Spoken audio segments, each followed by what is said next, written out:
না না, এখন শাক মাখারও খেতে দেবো কখন? কটা বাজছে দেখে ঘড়িটা। কাজ থেকে এসে বসে থাকতে হলে তো মাথা খারাপ। টাইমটা দেখো, টাইমটা দেখো, টাইমটা দেখো। এখন শাক মাখতে, তারপরে ভাত বাড়বে, এই করতে করতে 2টা বাজিয়ে দিবি।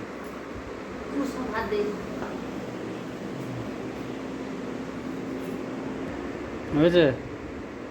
তাহলে আবার দিছিলাম কত দেরি হয়েছে ভাত দিতে তোমার কিরকম কটা টাইম কী রান্না হয়েছে? এটি শাক ভাজা, ডিম ভাজা, আর কি?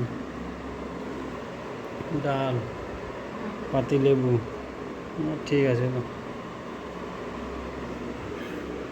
দুটা লোকেরা খেয়ে ঘুমিয়ে পড়বে, তারপরে লোকেরা কাজ সারবে, তুমি তখন খেতে আসবে। এই 1:30 থেকে 2টা টাইম লোক ভাত খায়, তাদের চা দোকানে চা দিতে যায়।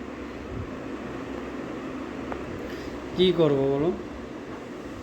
একটা 10-15 কাজ বন্ধ করতে হয়, করে আর এতটা আসতে হয়, টাইম তো লাগবে।